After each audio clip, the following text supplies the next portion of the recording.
And we're live. Hey guys, welcome to another live stream on ICONICON. Today we're going to be talking about the toys that grossed us out in the 80s. And joining me today is Michael from Retro Blasting, big fan, and my new buddy Matt from Reclaimers Vintage Toys. So why don't you guys introduce yourselves a little bit? I'll let you go first, Michael.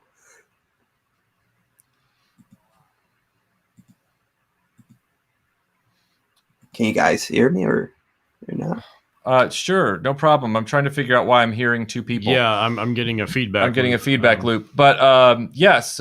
Okay. Oh yeah, I can hear you.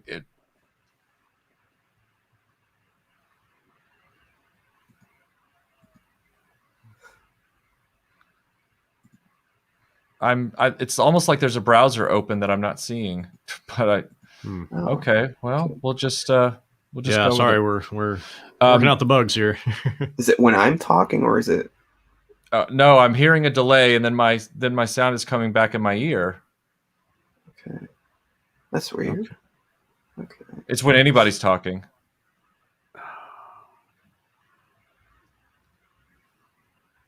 Okay. Okay. Should we shut it down? Try it again. Like reopen. All right, Ed. What we're gonna do is you start talking. We're gonna jump back into your StreamYard. We're gonna shut this whole browser down and come back. We'll be right back. Okay. Sorry about that, everybody.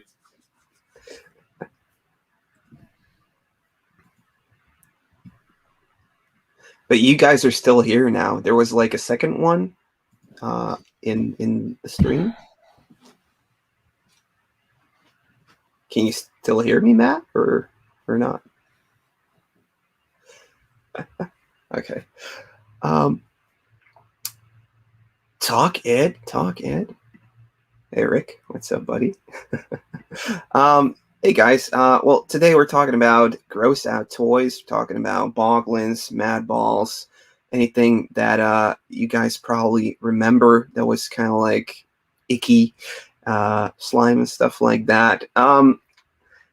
The reason I wanted to do this panel is because most of the other panelists actually grew up during the 80s and saw this whole wave of slime and gross out thing become acceptable as a marketing deploy to get kids to buy stuff. So yeah, I saw you guys just came back from the live stream or the interview that Michael did with Tim Clark of the Boglins line. So you're already well informed about this type of toy. How did I encounter gross out toys in the early 90s when I was a kid? It was still very much a big thing. So Turtles definitely was also kind of like icky, gross, like everything had ooze on it. Everything had, spiders crawling from the characters to anything else coming out there. But one of the things I was really into was Boglins. So Boglins kind of came in and hello. Hey Ed, can you hear us? Yeah. I think like before there were actually two browser windows open over here. But hopefully it'll work now. So I started getting into the Boglins, and from there, a couple of years later when I started collecting, it was like anything that looked this gross was cool to me. So I started collecting Madballs and all of the other cool toy lines we're going to be talking about in just a couple minutes. Nice. So perhaps, Matt, you can perhaps already introduce yourself and how you got introduced to the gross out wave that came upon the 80s. Sure. I'm Matt Swafford, and I run Reclaimers Vintage Toys on Instagram. It's Reclaimers with a K. And I buy and sell vintage toys almost exclusively from the 80s. I do dabble in 90s stuff and 70s stuff as well, but my focus is really 80 to 90. And I buy collections. I go to estate sales. I do what all the toy dealers and resellers do. But I try to approach it. I try to be the seller, the kind of seller that I would want to buy from. And So I try to only sell, good stuff. I try to only sell complete things. I'm not a chop shop or a parts dealer, really. I try to present collection quality stuff for people. And I've been doing that for about 5 years. And I first came across the gross out genre. And I want to say the first thing I remember is the show You Can't Do That on Television, and where they would randomly slime people. And I feel like that's where the seeds of all the gross out stuff in the 80s came from. And then the first thing I remember being gross was Masters of the Universe slime. I remember that was the first thing where it was like kind of subversive and like, oh, look, this stuff makes a mess and it's gross and it looks like snot. Your parents are going to hate this. Like, you should totally buy it. And gross out your friends. Like, it was kind of a sales pitch of like, look how cool you're going to be. You're going to be the gross kid. And that's the first thing I remember about it. So you guys are now setting me up to look like the oldest guy in the room. All right, fair, whatever.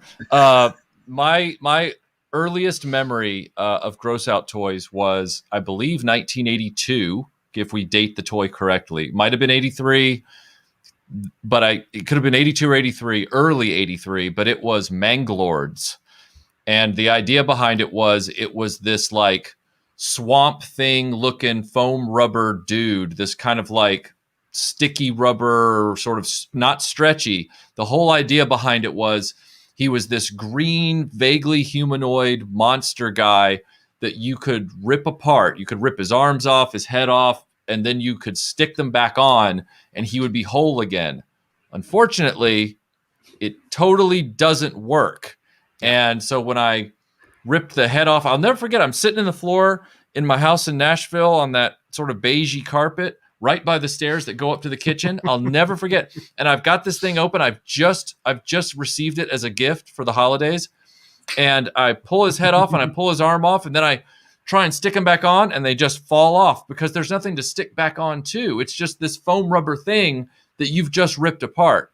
But it was this whole idea of Manglords. They're creepy and they dismember and you can become your own Dr. Frankenstein. Like, and it totally didn't work. But that was my initial exposure to gross out toys. Well, I feel like they kind of the expectation from the toy company too was that kids believe in magic. So right. Like, oh, we figured out this magical toy that you can rip apart and put back together. Yep. And it did not work. Yeah. And then then the next encounter I had with that was Gremlins, with the put them in water and they swell up real big, whatever those were called, the gremlin growers. Yep. Where you literally dunk these tiny little gremlin action figures. They're not even action figures. They're just like little resin. They're almost like what's the little animals you drop in water? Like sea monkeys? No, well, they're like little foam things. Oh yeah, it's like foam, but they're made of a harder material. Yep. You throw them in water and you leave them for several hours, and they get like 10 times their size, or like whatever. Grow a dinosaur. Yeah, and when I saw it, it's so slimy and runny after you, that I didn't know that you could leave it out and it would dry back down to close to original size. I was a kid. I had no idea. So I was like, what am I going to do with these disgusting things? I took them out on the back driveway and I stomped them into the concrete. Like, that was what I did, So Kill them! After that, I realized I might not be engineered. My DNA might not be engineered for these gross out toys, but I didn't realize the craze was about to happen. The dam was about to break on this whole idea because of you can't do that on television. Yeah. I feel like that started it. And like you said, the Manglords, the box art for Manglords was amazing. Mm-hmm. Like, it was like this Frank Frazetta style, like creepy gothic horror type thing. That's pretty much where the cool ends. Right. Yeah. And they were one and done on toy store shelves. I remember that.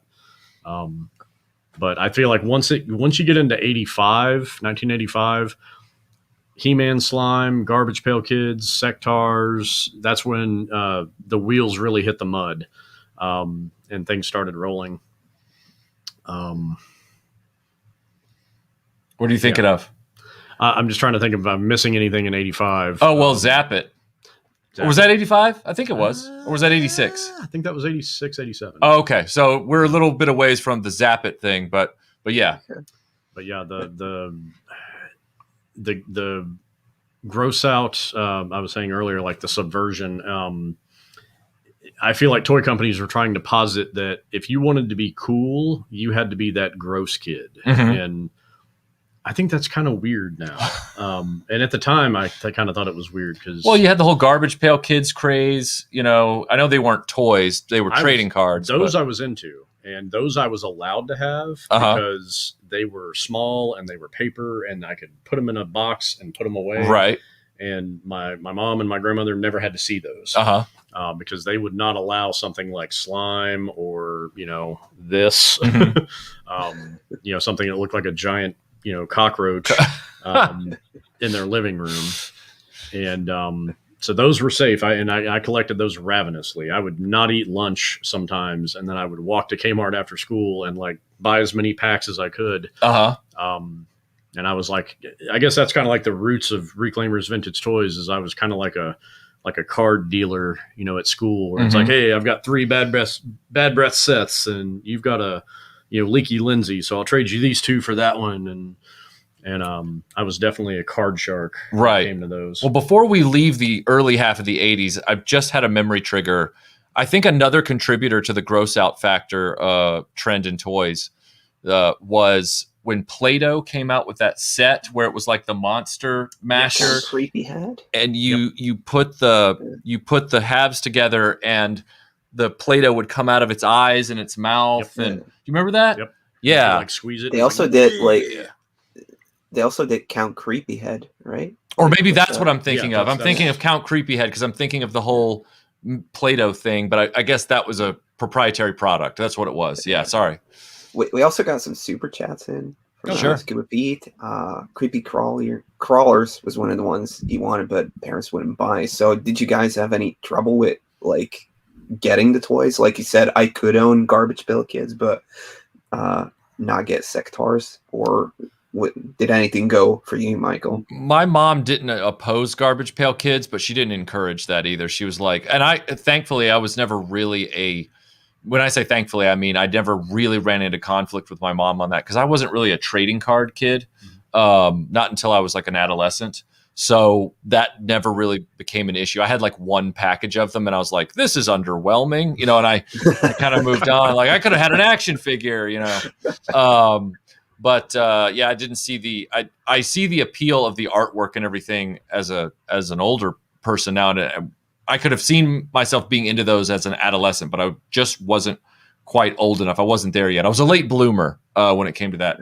But yeah, I'm sorry. Did I answer the question or did I totally just space out on what the question was? No, your answer. Okay. He asked if you were allowed to have gross out toys. Oh, yeah. My mom also, I know we're going to get into the slime thing in a minute. Like she didn't have any problem with me buying a Madball.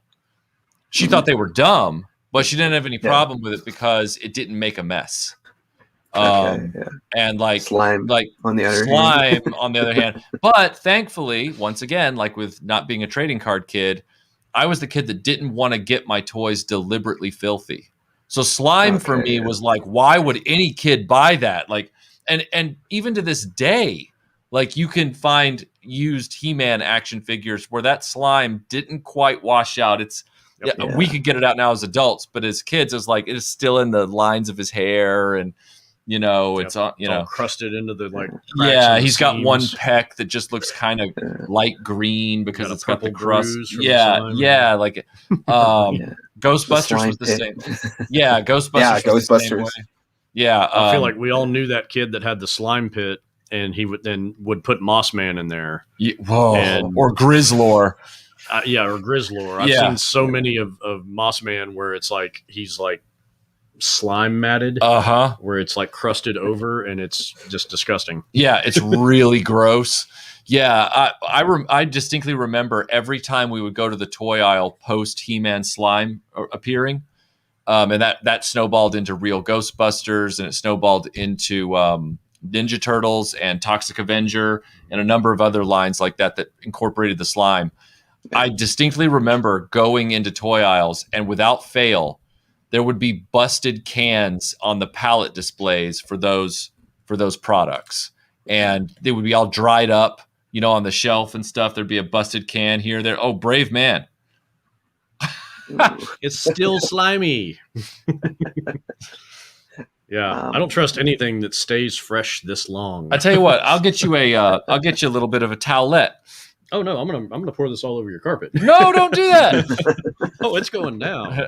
Where's Moss Man? Give me your Moss Man.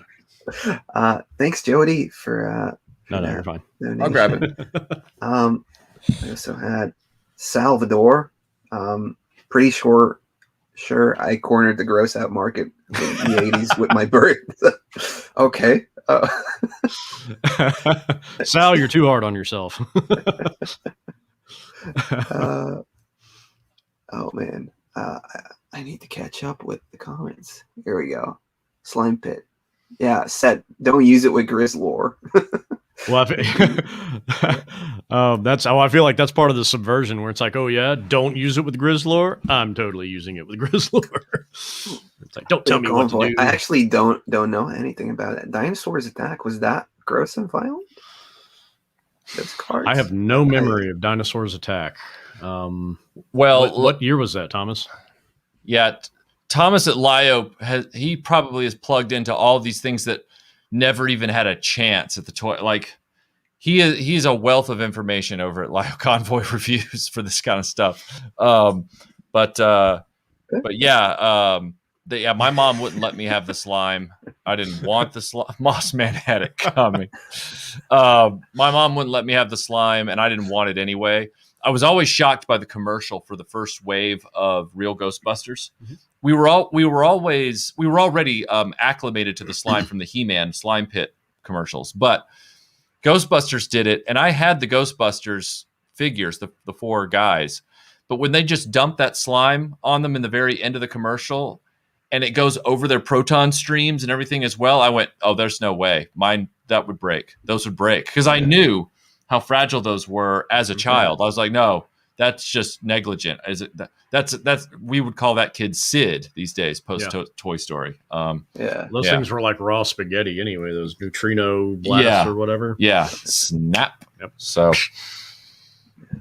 well, at that time, I feel like He-Man toys really skewed towards the gross too. Like Mantenna, he had the eyes that bugged out, and Leech had this, and it was all gimmick based, but he had like the suction cup hands, the Snake Men. Yep. Snake Eyes, or isn't he called Snake Eyes? Snake Face, the Medusa head thing. Oh yeah, Snake Face. Love him. And to a certain degree, I guess that extended over into the sculpting and design of the Ninja Turtles line. Mm-hmm. Although fewer of them had gross out gimmicks except for the sculpting. I think most of them, the gross out like Muckman was in the sculpt rather than in any kind of.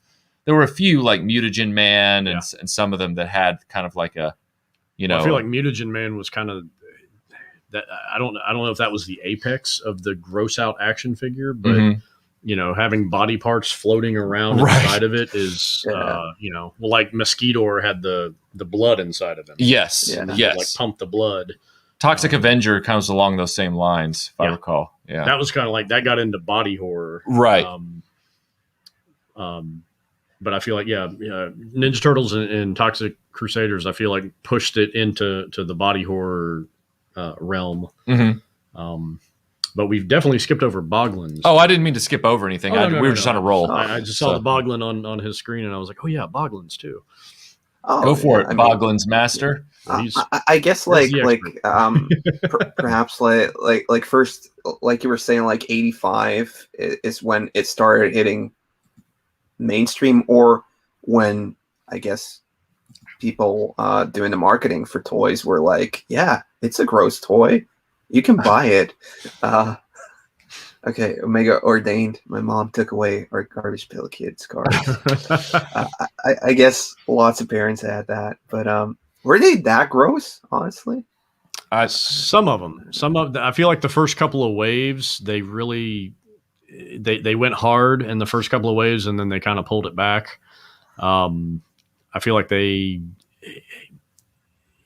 were shock and awe coming right out of the gate, and then they got a little bit more tame. Mm-hmm. Agreed. Yeah. Yeah, I mean, I like the way they look, but in the end, they're just cards, right? So They're just cards. Yeah. I never found any like do they have like a card game, or is it just trading cards? It's not like Pokemon where you can fight or do anything, right? There was no mode to it. It was just, hey, look at these. And I feel like there was a lot of nobody really talks about this, but there was a lot of comedy in those cards when you're a 7-year-old kid. And you see, the name is either funny or the image is funny. And it's like, oh, imagine having to pee so bad that your kidneys swell up and you're like pulling on the door and you can't get in. Like, to a little kid, it's like, ha, he can't go pee. I guess they were doing all the body horror stuff before Turtles as well. Oh, yeah. Yeah. Have you ever, I don't know if this exists, and maybe I'm not on the right message boards, but do we know if there's anybody who's like such a super ultra Garbage Pail Kids fan that they have taken Cabbage Patch Kids and customized them to look like the different cards? I've never seen that, but it's the internet age, so I wouldn't put it past anybody doing it. I'd have to believe there's somebody out there that's at least taken one or two of their favorite Garbage Pail Kid cards and taken Cabbage Patch Kids and, done the clothes and, the paint work and everything. That's just maybe I've planted an idea out there, because we need to do something with all of the abandoned, useless Cabbage Patch Kids dolls that were, only popular for 15 minutes. Something must be done. Yes. So, repurpose them. Yeah. I want to see somebody cosplay as a Cabbage or a Garbage Pail Kid. Yeah. And yes, Sal, the host of 2 Cents Toys is here in the chat. I just saw. If you take it as a challenge, then accept it as a challenge. I'll yes, just take it as a challenge. Absolutely.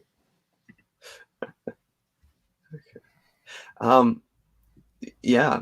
I guess like marketing wise, they really did come out with it's too gross, or in Boglin's case, it was like, use this to creep out your little sister. So yeah, I don't know, how did that feel like in the 80s? Like, did it feel like they were talking to you personally? Oh yeah. Or? Oh yeah. Like with the Zap It guns in the mid to late 80s, the commercials were, here, take this black plastic Uzi, fill it with this red liquid, go sneak up on your sister, your parents, your younger brother, your neighbor, anybody, and squirt them with this staining liquid all over them. And then don't worry, they'll laugh because the liquid will disappear, in 20 minutes or whatever. But it's like, well, first of all, it didn't really disappear all that well, apparently. And secondly, 20 minutes is a long time for somebody to be mad at you and they're trying to catch you. Yeah. A lot can happen to you as a kid in 20 minutes. Like it's remember, it felt like the first 10 years of our lives always feel like an eternity. And then the next 10 years don't feel as long and the next don't as long. So imagine at the age of 7, 8, 9, 20 minutes of your day, oof, you'll carry that memory for the rest of your life. Whatever happens, you'll carry it. Yeah. Yeah. Leo says, bet Joe can make a custom like that, a Garbage Pail Kid. Oh, Joe Amato Joe Amato from Fans of Power. He is crazy enough, I think, to try it. So yeah, I can see him doing that for sure. And then Pokedom says, talks about the psychology of gross out toys appealing to younger boys, I guess. Yeah, I think they were they just really dug in their heels on the, hey, little boys, you want to be gross. We know you want to be gross. We're going to help you do that. Yeah. Yeah, I was never that kid. I was never that little boy that wanted to, I mean, they literally had the attitude at that point in commercials for kids, for these toys. This is a hypothetical, but it's not that far off. It would be like, hey kids, do your parents not let you pick your nose? Well, don't worry, this doll picks its nose for you. You know, like he can pick his nose on next to you on the couch and gross out your parents anyway. You know, nose picker Ned knew from, you know, Panache Place. Like it was, that was how it went, you know, for quite a while. Boglins had the advantage of being the scary puppet, but it also was a quality mass-produced puppet. Like, you know, like I had a Kermit the Frog puppet from Fisher Price growing up. It was just, you know, the hand was the mouth, his arms hung limp, and it was just green felt around your forearm. That was it. It was like, so it was just like a sock puppet. Yeah, with plastic eyes, and that was it. Boglins, when my brother got a Boglin, it was like, wow, I felt like I had access to a Jim Henson level thing at that point. And, you know, the eyes moving and the arms posable and, you know, the mouth and everything. They were really, really cool. And again, the reason that my parents let my brother have one of those, they weren't averse to creatures or anything like that, as long as it didn't make a mess.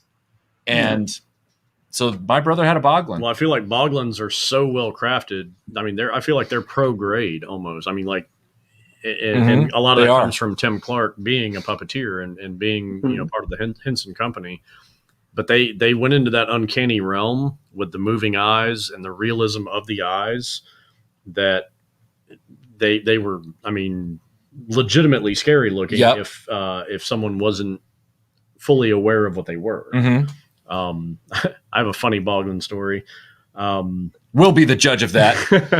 I went to when I first moved to Maine, my ex-wife, I was at her parents' house, and it was like the first or the second time I was ever there. And her mother worked at a store, and they had clearanced out Boglins in the late 80s or whenever, and she bought one. And it was a small, you know, it was like that big. And she had it hidden in a fake plant that was in the corner of their dining room. Inexplicably, without any kind of fanfare, and we're sitting there eating dinner, and I look up, and I'm like, "Yep, that one." And I look up, and I'm like,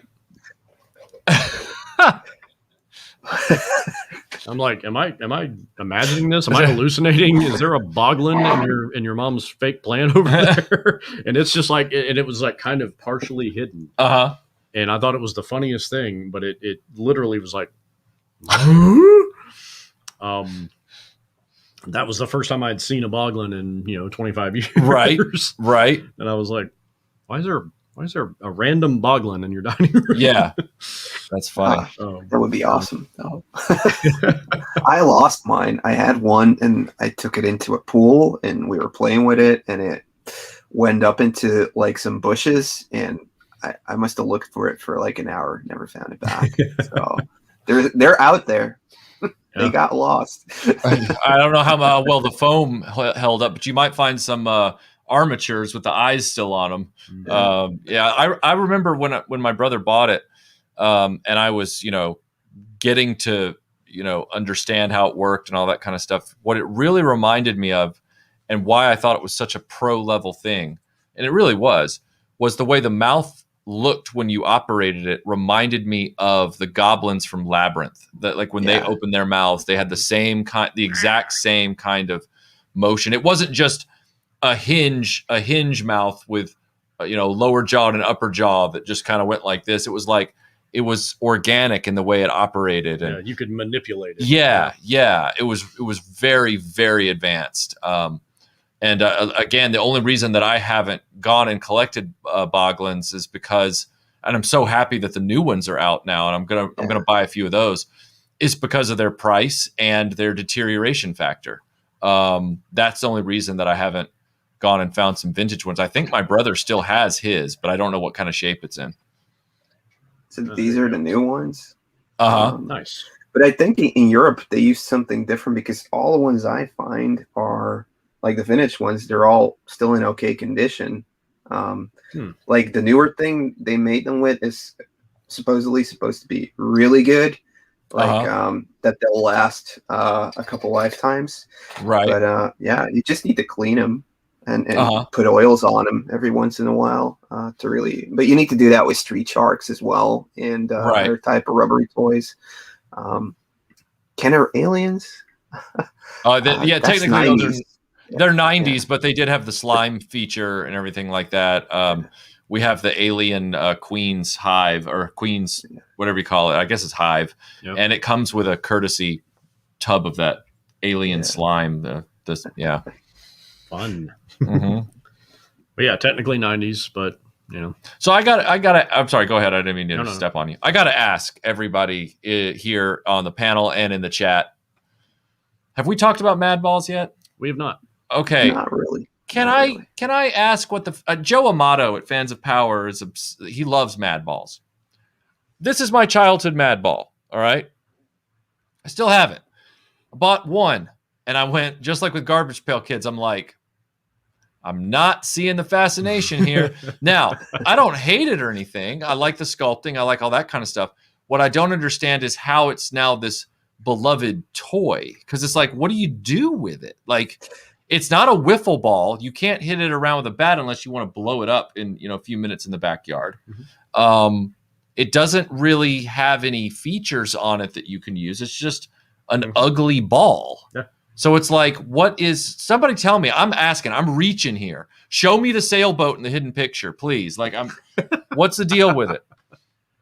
I never had them either. And for the exact same reason, I was like, if I want a ball, I'm going to go buy a ball that's not decorative. Right. To me, Madballs were decorations for kids. Like, that's the kind of thing you buy, you put it on your shelf, and it's just there. It's like wall art for kids. Yeah.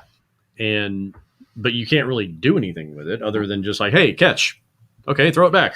Cool. But you can do that with a tennis ball. Yeah. So it's the decoration of it that, and again, I think it's all the gross out thing where it's like, this one's an eyeball. This one's a baseball with a face. Right. I occasionally, I guess maybe once or twice, I used it as a ghost for the Ghostbusters to go after. Mm-hmm.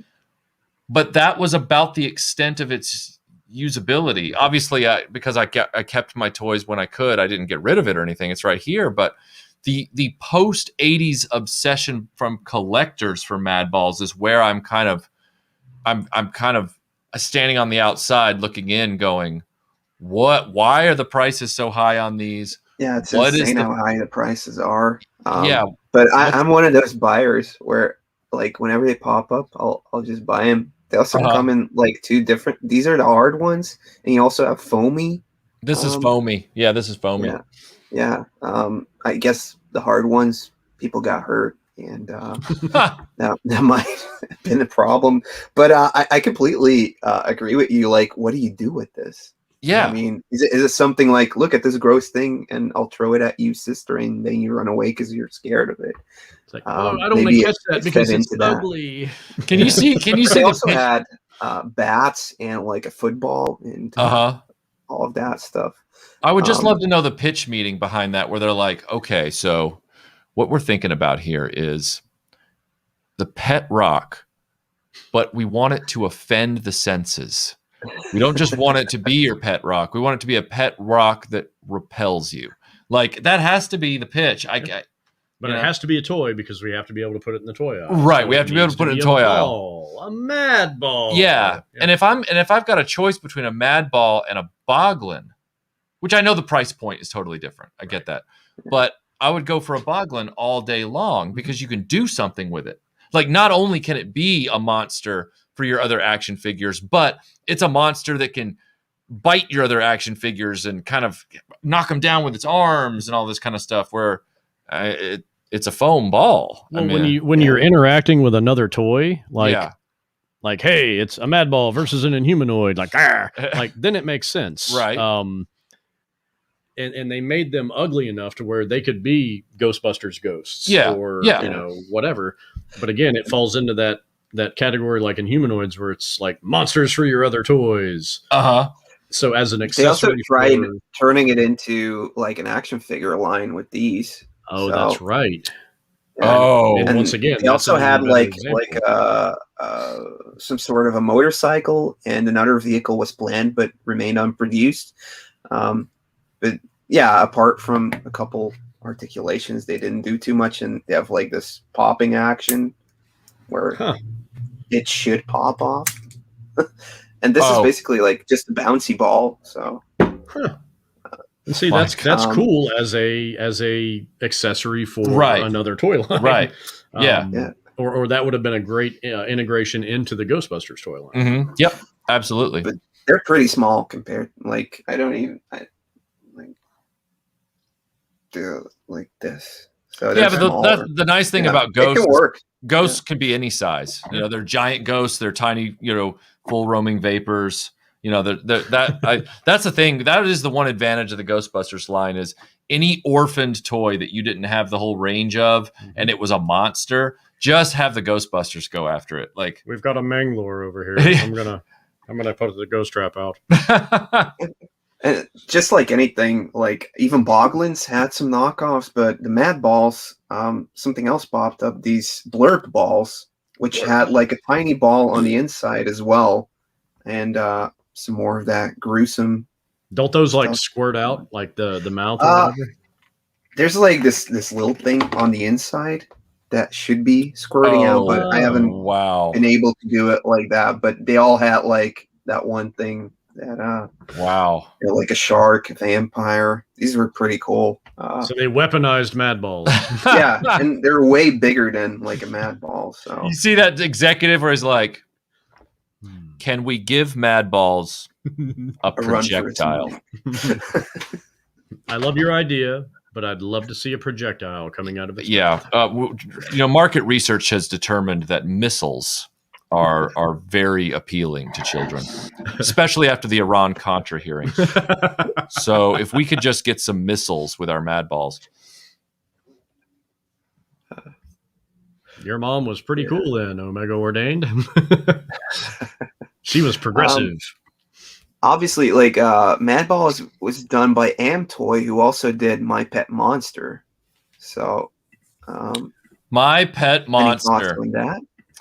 My brother had. Sorry, go ahead. So go ahead, Ed.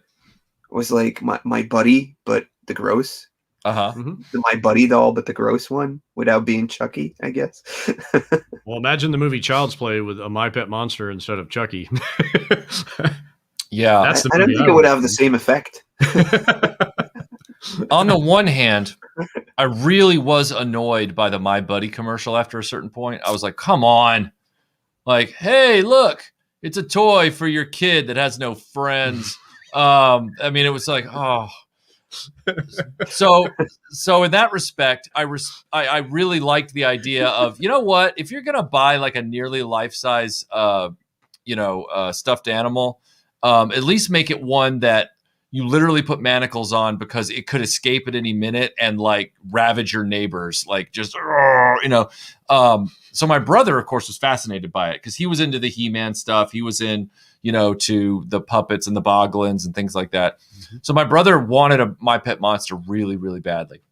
And my parents finally got him one. But by that time, they had introduced My Pet Football Monster.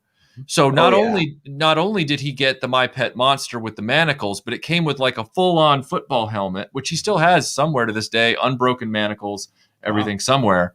I've heard it's now worth money. I mean, big money. But he won't know that. My brother's the type that's like, oh, I just want my kid to have it. Like, and it'll be like, oh no, but he had that thing, and I could deal with that because it was big. It's you really could use it with your adventure toy lines. Like it's this giant monster, football helmet notwithstanding, optional. But you really could use it with the other characters. Yep. Whereas My Buddy, it was like My Buddy was like Chucky before he realized he was bipolar or whatever. Like before he realized he had a problem. Like before he realized he was insane. Like that. My Buddy was just so. I know there's kids that are into My Buddy or collectors that are into My Buddy, but to me that's almost one step away from the Madballs fascination, where it's like, really, what's up with the My Buddy thing? I think there's an interesting psychology behind it. I never knew anybody that had a My Buddy. I wasn't buddies with people that needed a My Buddy, or kids that wanted them, I guess. But I feel like it's almost like, hey, what if it was a teddy bear, but also kind of a doll that was also kind of your best friend? Like, I could never wrap my head around it. It's like toys for your lonely kids. And kid sister, my buddy. I love Lio. Now you don't have to have another kid. Yeah. I love Lio Convoy's comment here. My buddy was both sparring equipment and an impromptu body double. That's genius. That's genius. Like, I can see like a grade school age Ferris Bueller using the My Buddy doll to make his parents think he was asleep or doing his homework or something like that. Does your kid want to sneak out at night? Yeah. Give him a body double. My buddy doll. My body double. Are you looking to steal your dad's Ferrari at the age of 12? My buddy can help you in that endeavor. Does your kid like to punch other kids? Buy him this My Buddy, and he can let out all of his aggression. I think we should classify My Buddy in the gross out toys that disgusted us, but for existential reasons. He was existentially disgusting. Yep. Yeah. Yeah. Then maybe we can turn over to some of my favorites. You did an awesome video on them, Michael, the Inhumanoids. And this man was in it with me as the expert. That's right. Expert. Yeah. I am expert. I mean, he really stole the video. I mean, he was like Urkel on Family Matters. He just took over the show after a while. I don't mean literally personality wise. I just mean in the sense that you became the bedrock of that retrospective. You are too kind. So please, that in mind, introduce us to Inhumanoids. Well, Inhumanoids hit in '86, and at that time, I feel like it was kind of a gross out toy by default, because the main idea behind it was they were throwing everything at the wall in 1985 because of how flush everybody was with cash and how ravenous kids were for toys and not video games. The video games, there was a void during that time. So Inhumanoids was like Sectars and like a lot of other high concept, like, hey, let's try this and see if it hits. So giant monsters will always fall into that gross out, especially the big ones. These guys, they're creepy, but they're not gross. Like Decompose is basically a rotting corpse that has a rib cage jail, right, and a sprig of hair, like he's falling apart. The Cthulhu-like tendril is like a seaweed monster essentially. Metlar looks like a metal dog from hell or something, and so they've got that creep out, gross out. They're definitely in the club. But they were to me, they were the good, like the classy gross out toys. There was a pedigree to it. They weren't gross just because they were gross because it fit the narrative. They were monsters. We get monsters for your other toys. Dear parents, are your kids into the gross out phase of toys, but you want something more classy for their room? Try Inhumanoids. Well, it was I feel like they were the gross out action figures. And they were really the pinnacle of that. I don't think any other action figure lines did gross as well as them. Kind of like what you said with the Madballs figures. Like, I feel like they were kind of trying to ape that a little bit, where it's like, oh, well, we can make these into action figures. That'll work. But these were, I obviously, if you've seen the video, I'm a big fan, but I have a way of talking about things where I can kind of make anything sound good. Well, you bring up a good point. So Inhumanoids was Hasbro. What was Madballs? Was that Kalik? That wasn't Kalik. Amtoy. Amtoy? Just like My Pet Monster. Okay. So was that a greeting card company? Am I thinking that, or was that somebody else? Yeah, it could be. Yeah. I just see Amtoy being like, we got to get in on this action figure craze. What are we set up to do right now? And they're like, stuffed animals and foam balls. And they're like, how can we work with that? Like, yeah, Inhumanoids, like you're pointing out, really is like one of the most respected toy companies of its day, getting in on the gross out craze, and kind of making it nearly mainstream. Like they almost stuck that landing. Like they almost did it. Well, I feel like it's them saying, if I was in a pitch meeting for Inhumanoids on either side of the table, as an executive, I would have said, "Oh, well, these would totally work with He-Man, with G.I. Joe, with Voltron, with anything that was out at that time." But they also kind of work as themselves, right? And so it was kind of a can't miss proposition. But if I was selling these, I would have done the same thing and been like, okay, well, gross out stuff is hot. Kids already have slime from He-Man toys and Ghostbusters and everything else. If you cover one of these things in slime, it's right at home. Right. So it was a perfect component toy line to everything else that was going on. Yeah, and a lot of the Ghostbusters ghosts from real Ghostbusters line would have fit in better with the Inhumanoids line than they did with their own line. Like there was this one that was just this big Jabba the Hutt style yellow ghost with a huge mouth, and you literally filled its gullet with slime and then dunked figures in it. Yeah, and it had a moving tongue and everything like that. I can't remember the name of it. Yeah, I mean it was all about like making your toys miserable, like just torture your toys. Yeah.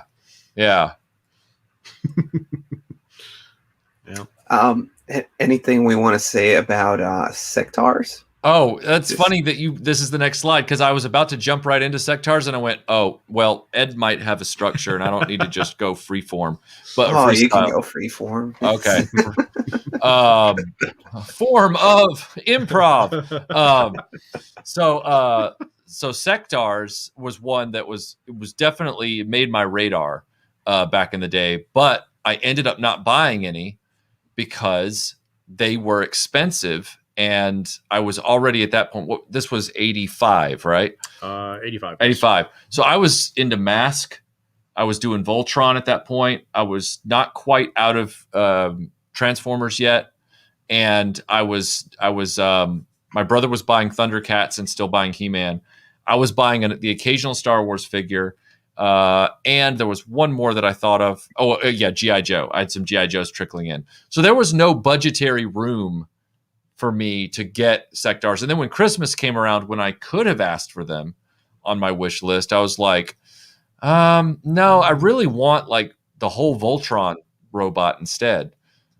So as much as I loved them and I was fascinated by them, I never had any in childhood, but they're really cool. Yeah. Oh yeah. They're the engineering behind them is just ingenious. I think it's such a shame that of all the toy lines that just didn't endure through the 80s, that wasn't, no matter their level of success, that they just weren't a big hit, that couldn't compete with some of the bigger ones. I think it's the biggest shame that Sectars, maybe not the biggest, but one of them, that Sectars didn't progress past that first wave. Because I think they had a ton of potential. I feel like, again, with Inhumanoids, they're kind of in that same camp where it's gross and creepy, but it's also a good action figure line. So it's hard to walk that line between those two things. I think the biggest misstep that they made with Sectars, the packaging. And I'll wave that flag forever, because the packaging for one of the Sectar steeds, or the Dragonflyer, it was this big. Yeah. And it had the big window box, and they wanted to show, instead of having package artwork and doing the G.I. Joe route where it's like, oh, your parents must put this together, and having it all disassembled in the box to make the packaging smaller. They showcased, and they had the figure on the steed, and they had it, posed in a play pose. So they were really saying, like, look, here's the thing.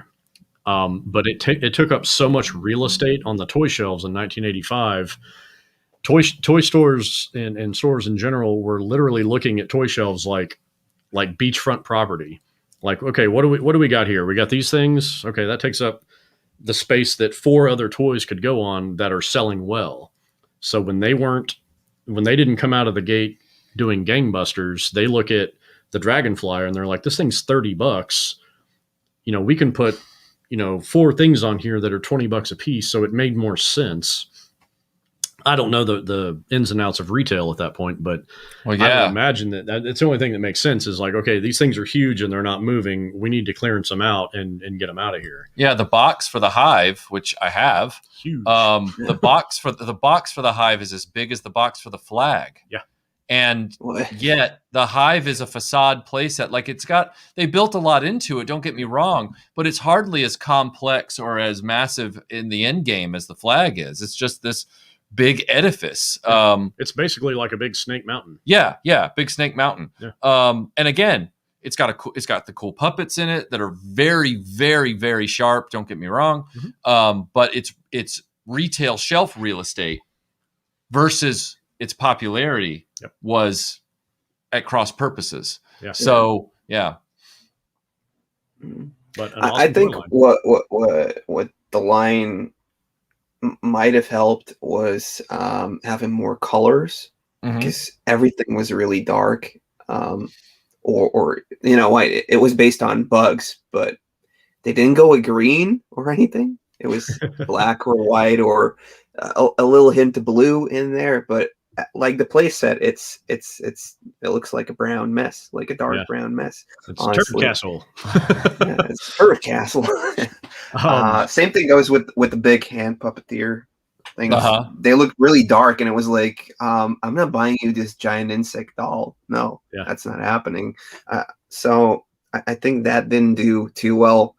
Although, like, if we would have seen the puppeteers or the puppets with like bright yellow and red and green, it wouldn't have looked as cool, but maybe it would have been perceived more as a kid's toy instead of like.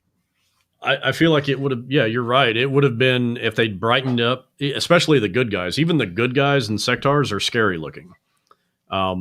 They're very. They've got an intimidating aesthetic, and I feel like if you brighten that up, it softens it to the parents that would look at this and say, no, that's going to freak me out if I see that, or that's going to scare the cat.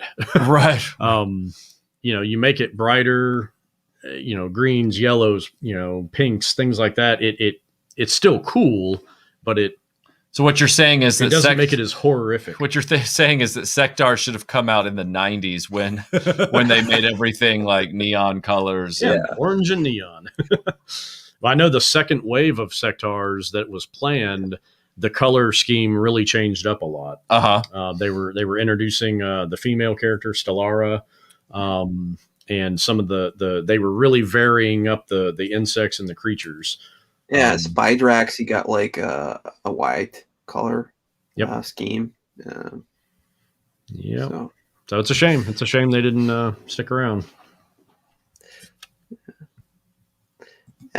Still, like a lot of them did leave like an afterthought. Like looking back to these toys, like a lot of people still remember them, even though they were only out for like a year. So. So I mean, they made a massive impression. I mean, Sectars. That's why I went out and got a Dragonflyer and a Spidrax Spider Flyer, and because I never forgot them. I never forgot those toys. Yep. They just looked so cool. They definitely made an impression. Yep. Yeah. One thing we haven't spoken about, but it has come up in some of the comments, is the creepy crawlers. Mm-hmm. So it started way earlier, like 70s, perhaps at the end of 60s. It was pretty much like the Easy Bake Oven, but for boys. Yep. So did any of you guys have this? I'm just going to go out there and I embarrass myself on YouTube every day, so might as well do it here. So Melinda, my wife, she doesn't trust me with an oven, and and also that extends back into childhood. I don't think my mom would have trusted me with an oven either. I didn't even get the Snoopy snow cone maker, so I saw this as a kid, but my mom was like, "Oh, that involves some kind of heat and whatever." No, because what she saw was, either me somehow managing to, set my hair on fire, or she saw a mess. Is what she saw. Yeah. Yeah. Oh, Yeah. Well, and for the same reasons, I never would have been allowed to have had this, because just looking at that package art, that's a mess waiting to happen. Yeah. But I would have never asked for these, no matter how much I wanted to have gummy worms to do whatever with, because I was never into arts and crafts as a kid. To this day, I'm not really crafting. Right. And this looks like work. I would have looked at this as a 7-year-old and been like, that looks like work. Is this for an assignment? Yeah. Am I doing this for school? Because this doesn't look fun. That looks like hours of my day I wouldn't get back. Right. Do I have to do this after school? I remember them advertising them. And I, but I never had. Did you have any experience with them, Ed? I wanted it. They had one in every decade. And I really wanted it. There was also like a variation on it where you were like a witch cooking candy. And one of my buddies did have that, but he had it, and I came over to play with it, and he didn't have any ingredients anymore. So it was just like standing there. And that's what happens with most of these sets is they'll support it for like a year, and after that, you can pretty much just throw it away. Right. So yeah, it didn't. Yeah. Yeah. When you have to buy ink cartridges and things like that for your toys, it's like, like maybe not. Like,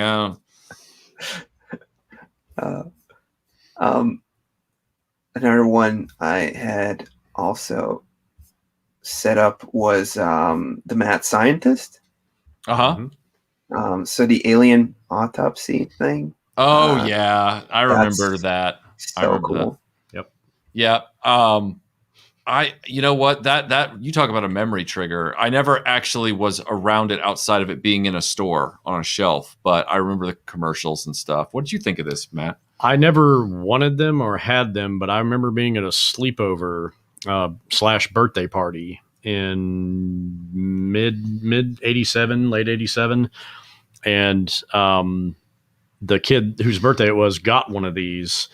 And I remember all of us kind of, it's funny that the picture has the scalpel because I remember it was like this, it's funny, like you said, a memory trigger where I haven't thought about this in over 30 years, but we were all like, ooh, I want to do it too. And you'd like do the cutting thing, and then like the guts would ooze out. So it was almost like we were taking turns being like weirdo torturers or something. Like, I want to do it too. Slice. Anybody want to play Reanimator? Like, look, play with his guts. Yeah.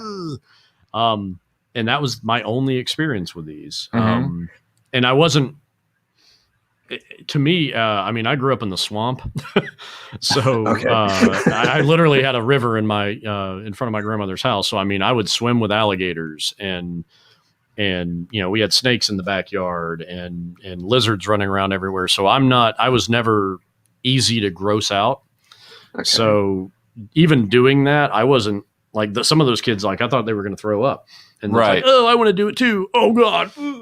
And it's like, I don't care. I'll rub this on my face. Like I'll go full Rambo out here, you know? I would just like to point out that Michael Schaefer just said, Matt is Zartan. Basically. Yeah.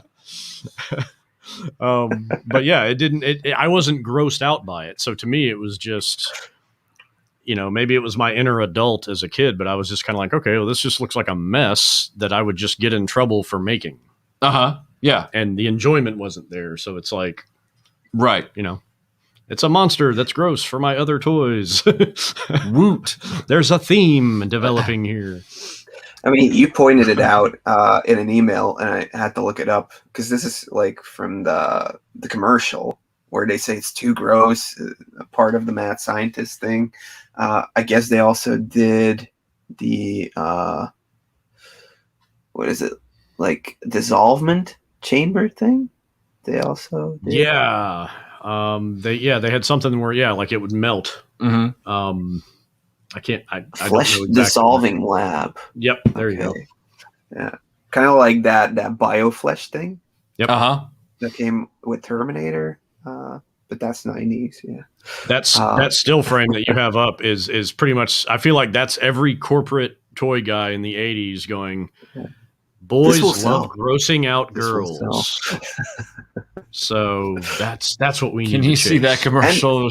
I think it's like a great incorporation of the slime within a cool toy, because like the alien itself, like the sculpt, it looks done way better than you would expect for something that this would be used for. It's just a slice open. Don't put too much effort into creating a proper sculpt for this. But no, they did it well, I think. Yeah, I think they're interesting. If I came across these, I would pick them up just for the archaeology of it. Yeah, just to sort of have an example of that from toy history. Yep. Yeah, especially because they come with a lot of removable parts and all that stuff. So it would be a coup to have a complete one. Yep. Yeah. I saw a guy, another Instagram seller, about 6 months ago or so, and he gets like sealed cases of oddball things like that, and he had I want to say 3 or 4 cases of sealed mad scientists whatever, and it was they were the smaller kits, and they were all the same thing, but he had a bunch of them and he was selling them, and I thought about picking some up, and I was like, I mean, I'd be paying retail price for them, so I ended up passing, but I think it's really interesting though. Slime. Yeah. What was it called? Goop before? Like Mattel Goop? Or did I completely get that wrong? Or is it Hasbro Goop? I'm trying to remember, because I get that mixed up with some of the stuff in the 90s where it was GAC. Yeah. GAC and these, no pun intended, these things start to run together. But, bleep. Yeah. Oh, yeah, that kid. Yeah, we all knew that kid. Yeah, that kid was disappointed he didn't get cast as Freddie Mercury. I feel like that kid right there with the slime in his hand should be a meme background. Yeah, it seemed like the kid that wasn't allowed to play with slime at home, but got to play with it over at a friend's house. Yeah, everything's fine. I'm fine. This is fine. Yeah, this is fine. But yeah, the GAC stuff is what I remember, where they were trying to. It was almost like the whole gross out craze had with malleable substances had gone full circle, because it started with silly putty, and then it became slime, and then something collapsed, and then it came back around to GAC, and it was like GAC was trying to be slime plus silly putty. It was trying to do both at the same time. Something that I just now thought of too, because I'm prepared for this. The show Double Dare premiered in, I think, 85 or 86. Yep. And that's another Nickelodeon, getting into that grossness or whatever, and that's really the only reason to watch Double Dare. Nobody was watching for the trivia. Everybody wanted, they were, sitting there going, take the physical challenge. I want to see you get gross. Yeah. And I mean, my memories of that show are watching kids slide through like giant noses and coming out as boogers, and having to dig through a mountain of slime to find a ticket, or whatever. And that was a rock star show when I was in like 4th grade. Mm-hmm. Was it where they had to dig up into the nose? Was that it? Yeah. There was a big nose, and you had to like dig up in there, and there's like slime dripping down your arm, and they're like, "Oh, that's not it. That's a crusty." And, right. And the big showdown at the end was you had to like run this gauntlet of disgusting stuff. And you'd have to like slide down into a pool with fake turds or whatever. I don't even. That was Double Dare, right? With the blenders on your heads and everything like that. They had the helmets with the blenders on your heads. Well, they had helmets. They had visors, or no, they had goggles. They had gloves on. Yeah, and there was one version of the helmet they wore for a challenge where there was like a blender. Yeah. Like, okay, your partner, and you're going to drop stuff into their they've got a bowl on their head, and you have to like put all the ingredients in, Right. and it gets all over them. And yeah, there was, it sounds utterly ridiculous. Like, imagine explaining this to, like, somebody that has no idea what it is. But yeah, I feel like that really was the marquee show for the gross out fad. Yeah, for sure. Yeah. Do you have any information on that? Did you ever see that show or anything, Ed? Well, I saw similar shows. I remember there being like one where like kids would need to fix puzzles because one kid was stuck in like this window room that had a bunch of slime on top, and they get slimed. Okay. Afterwards, we had similar stuff like that over here. Yeah, you should check it out on YouTube. I know there's YouTube videos of some of the Double Dare show. It's interesting. Yeah, I saw those, and like in the Goldbergs, they had like the episode of like the college or like sports thing, like a TV show that was kind of similar that also had like slime features in it. Okay. So what's that show? Probably based on something from the 80s. So what's that show that's on now? Wipeout, where the people run the obstacle course, and there's like, which is kind of like what was that one that was brought over from Japan or China? MXC. MXC, yeah. It's kind of like that, I guess. It's like that's like the grown-up version of Double Dare, I feel. Right. Yeah.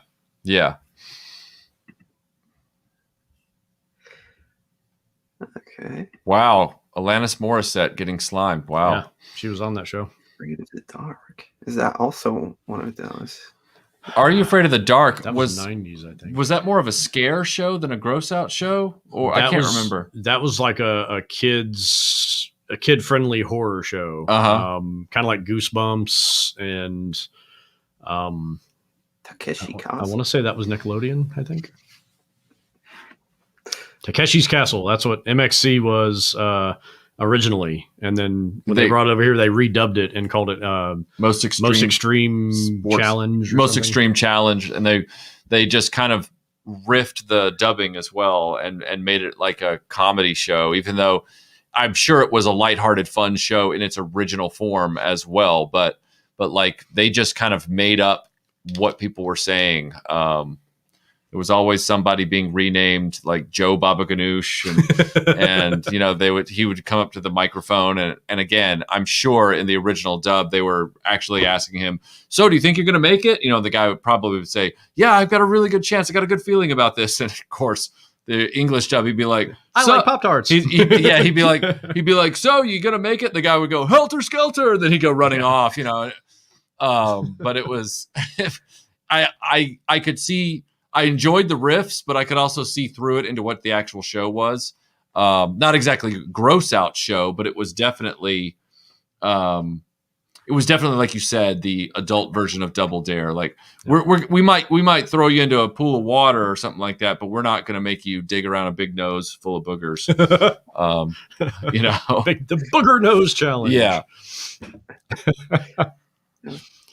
I think then with the 80s with the gross out stuff moving into the 90s, it did take that along, and like anything in the 90s, it just put neon colors on it, and I guess it sold better because of it, because most of the things we touched upon for now, apart from Humanoids, some of the characters they look pretty bright, but stuff like Sectars, they never really went the neon way or making it look like a toy. So do you feel the same way, or because we already spoke about Toxic Crusaders, them being pretty gruesome, but they had the colors going for them. Like as a parent, you would look at it and be like, okay, yeah, this is a toy. It's not like a horror type of thing. I feel like the neon shift, which sounds like a band name or something. We're gonna form it after ICONICON. We are Neon. We are Neon Shift. But that's our 80s cover band. I feel like it happened, and again, this is me just spitballing and making all this up in my head, but I think it's possible that it happened because of things like Inhumanoids, things like Sectars that were dark, and going into like 87, 88 with Ninja Turtles and things like that. I feel like there was a push to brighten things up when they started changing cap guns and water guns from realistic looking to orange with yellow tips. It was done for safety, but I feel like there was just a brightening up of everything, because I remember kids' clothes. Like I remember wearing stuff, in the middle part of that decade where it was, we were dressing like adults were, just the smaller version. Yep. But then all of a sudden it was like they were dressing us in like, hot pink and neon and orange and all of this like super bright stuff. And again, I feel like that probably had like a safety connotation to it. But I feel like there was that shift where it spilled over into toys, where it's like, okay, well, I think Ninja Turtles was the biggest catalyst for that, because it was a huge hit, and everything they were doing was bright. So and everything responded to that. G.I. Joe responded to that. Captain Planet came out not long after that. So that I feel like that ball started rolling, and it just got bigger and bigger. Yeah, they also did more of like Cobra guys in the G.I. Joe toy line. They would more often get mutated or have like a webby hand or based on the movie when they did like the whole transformation of Cobra Command there. But it seemed like they went more of a horrific route with them more often for the bad guys than just sticking to military and being like that terrorist organization. I mean, by the latter half of the 80s, at least in the United States, I can't speak for the rest of the world, but in the United States, even though I wasn't allowed to go see these particular films, Jason and Freddy had become household names. Like they had merchandise being sold everywhere, like, the gloves and the hockey masks and the, all that kind of stuff. And so horror, as a genre was now mainstream. So I'm sure that there were some of these toy lines that were taking cues from that, that were going, you know what, maybe we can add a horror element because this stuff is really popular and it's making a lot of money. Let's try and throw some of that into the stew. I think that's a good mentioning G.I. Joe. It just made me think of, and when you said the movie, everybody kind of derides Cobra Law, but I feel like that might have been, again, a boardroom decision based on a lot of the monster gross out revolution, I guess, that was happening around that time. Because leading into the 87 movie, you've got Sectars, you've got Slime, you've got Ghostbusters, you've got Inhumanoids, you've got all this gross stuff. And that, I feel like maybe that was the genesis for Cobra Law. I mean, it would make sense because they're kind of buggy, kind of creaturey, Snake Man, it kind of fits. Right. It didn't work, I don't think. Right. It didn't work for anybody, I don't believe, but that would help kind of explain it. And I remember in G.I. Joe in 87, 88, there was kind of that gross over to like the Hydro Viper. Yes. They start getting into like, oh, he's a mutant. He's been genetically altered. He's got a webbed hand and he can breathe with gills or whatever. He can survive super deep deaths, and they called him the Demon of the Deep. Right. On the file card. So I feel like they were tiptoeing into that a little bit. I agree. Now you have a Toxic Crusader there, Ed. I see it. Yeah. Are you just waiting to spring it on us, or you just? Yeah, kind of like, this was based on like a movie that wasn't even PG-13. It was like 18 plus, I think. Yeah. But somehow, with the bright colors and let's clean up the planet, they managed to turn it into like a toy line. And it's pretty much just like a horror movie. And same thing goes with Jason Voorhees and Freddy. Like you were saying, you were seeing Freddy talking dolls coming up. You had the Max Effects set that they put out. So Freddy was like at the toy store, Right. It wasn't just the gross out stuff. It was really like gross out and horror and everything, and even some of the 87 stuff they tried with with Visionaries, or was the other one called Supernaturals? Right. Like they had the hologram thing, but it was like a monster in there, or a ghost, or a skeleton. So it was again very creepy. Less on the gross out, but more on the horror that they were leaning towards. And of course, like slime worked in with that and everything. Go ahead. I was going to say another one that we haven't touched on is that kind of fits into this is food fighters. Yeah. Because I mean, granted, food isn't necessarily in and of itself gross, but when you look at food fighters, they're so exaggerated and kind of grotesque, and salivating and melting or whatever. So yeah, see, that right there is spoiled food. Like a chicken drumstick doesn't sprout legs and eyes unless it is now rotting and beyond the pale. Yeah. Lean wiener. Yeah. It's a very strange line, and I looked at it when I saw the advertisements, going, why would I ever want those? I'm gonna go get another Python Patrol trooper.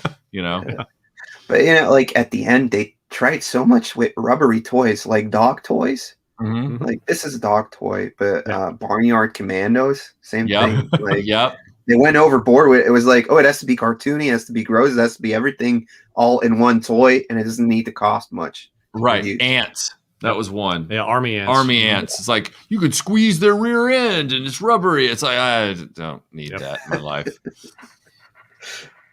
Yeah, that was definitely a big thing at the end of the 80s, for sure. Oh, sorry. He should probably read that first. Yeah. Sorry, I'm working ahead. That maybe part of it was the whole Fight the Pollution movement. Yeah. Mm-hmm. Yeah, I mean, it was definitely in the social conscience at the time, for sure. Yeah, Supernaturals, Visionaries had the holograms. Same with Supernaturals. I feel like that wasn't really gross, but it fed into that kind of horror. Mm-hmm. The second wave they had planned for Visionaries was way darker than the first one. So it's a shame that never got released, honestly. Another line from 87, Sky Commanders, which didn't do well and was kind of one and done. The plan for that was to have giant monsters for them to fight. If you look at online at some of the pre-production stuff that they had set up, they were going to be fighting like these big lobster, rock monster, slug things, and all these different creatures that were going to come out of the new continent that had appeared in that show. So that would have gone into the whole monster gross thing too, I think.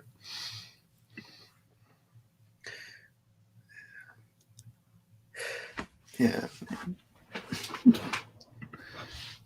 Are these not super chats? Yeah. No, it's just Midnight's Edge. I just say just Midnight's Edge. It's Midnight's Edge. It's only Midnight.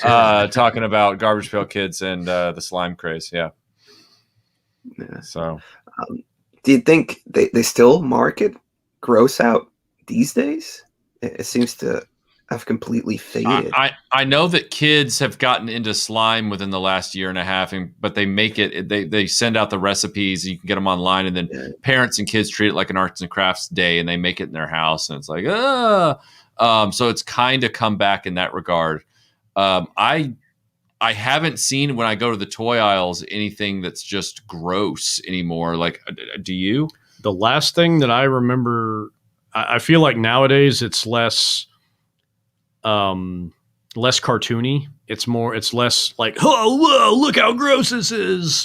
Freak out your friends. Mhm. I think now they've kind of integrated it into science and learning.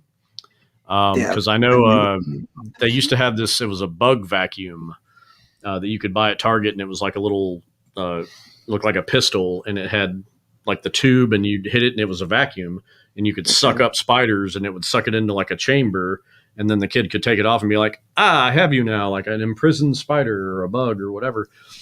So I feel like they're doing it more almost like the ant farm route.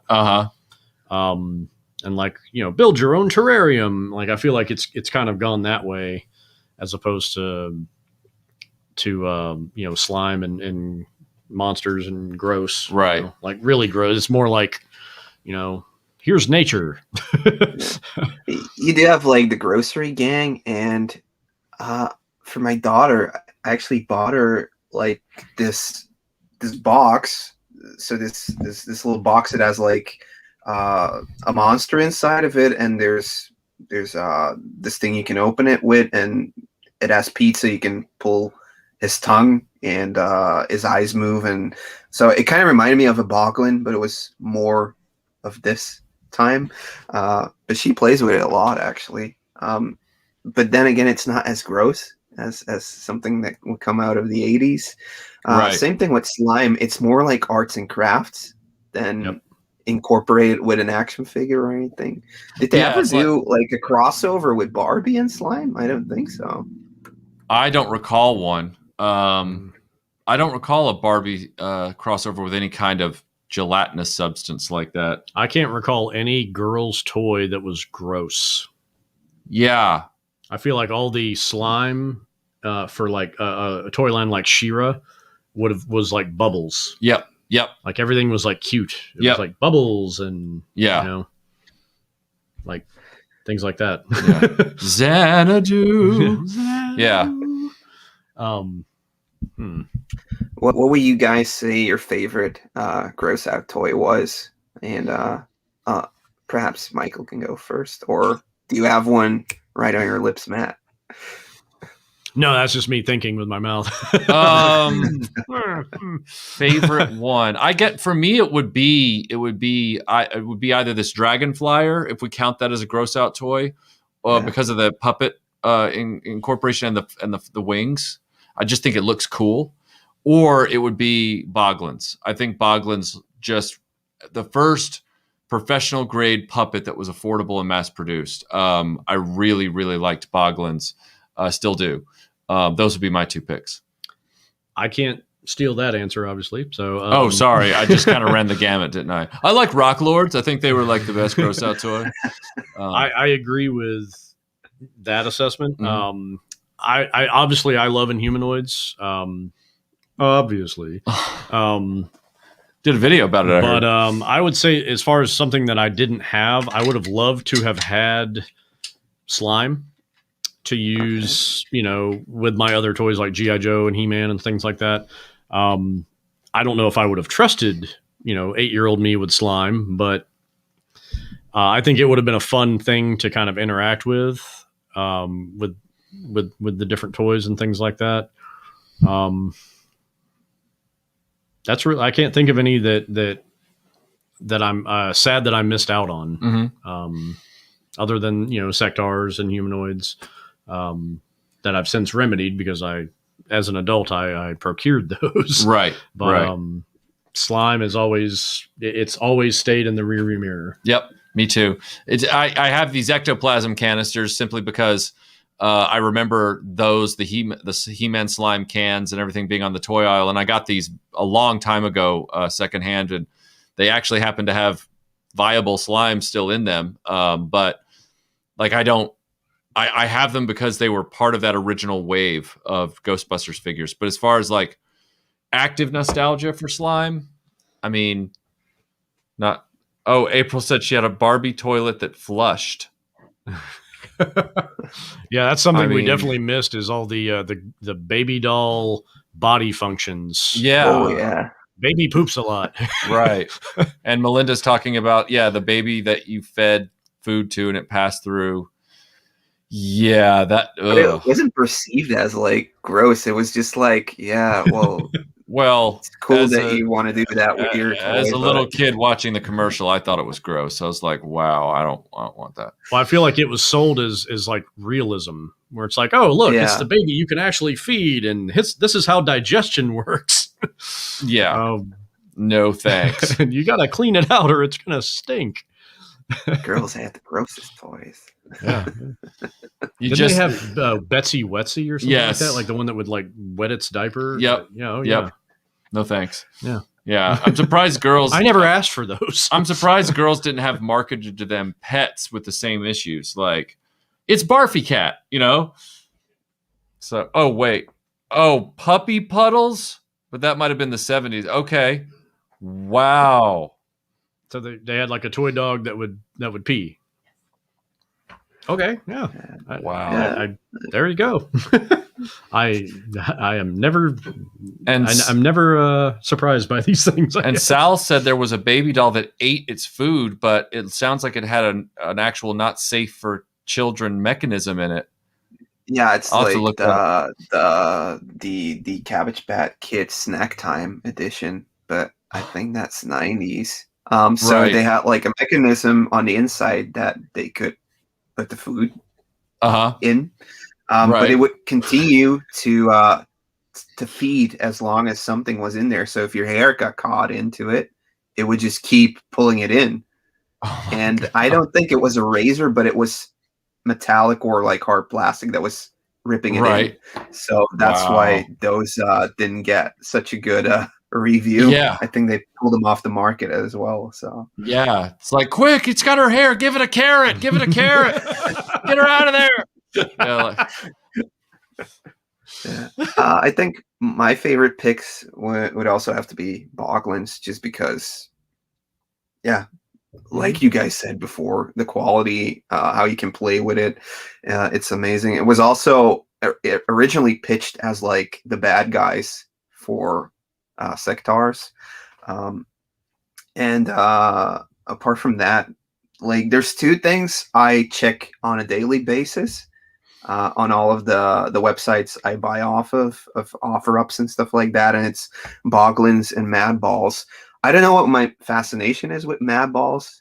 Like we've spoken about this before. You can't use it or anything, but it's just like, oh, this thing looks cool, or this burlurp ball, it looks cool, Yeah, and I they want look to great see on the all the shelf. little details on it. Mm-hmm. I guess that's the fascinating part. I mean, yeah, about their it. sculpting is great and everything like that. It's just as a child. Down on the carpet, like playing with these things. So it's Yeah. we don't need the play value that children do. So I mean, as long as it looks good on the shelf, I have no problem with anybody collecting them. You know. Oh yeah. I don't know what Trash these are. can They're candy. like candy containers. Yeah, I That's remember funny. those. Oh yeah, coffin full of bones. Yeah, I remember that. Yep. Not exactly gross out, just kind of, sort of all year Halloweeny. Yeah. Yeah. Yep. Okay. All right. Well, to make sure we stay up to date on schedules, I'm gonna finish off this stream. I want to thank you guys for being on. This was amazing getting to talk to you guys.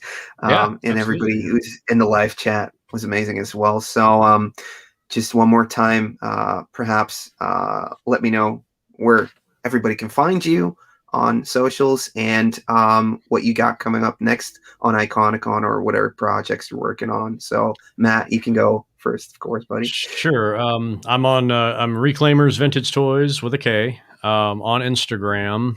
That's really the only place to find me. Since ICONICON started, I've gotten a lot of people asking to join my Facebook group. I have a Facebook page, group, whatever. I started it years ago. I really don't pay much attention to it, and I almost never post anything there. I had the best of intentions with it, but I just don't have the time. And usually when I put things on the Instagram, they go pretty fast. So it's just kind of it's a cause and effect thing. There's usually just not enough stuff left over to go to Facebook. And I don't want to have things posted all over the place. So that the best place to find me is on Instagram. I know a lot of people don't use it. Instagram has an amazing. I just want to give a shout out to the Instagram toy community.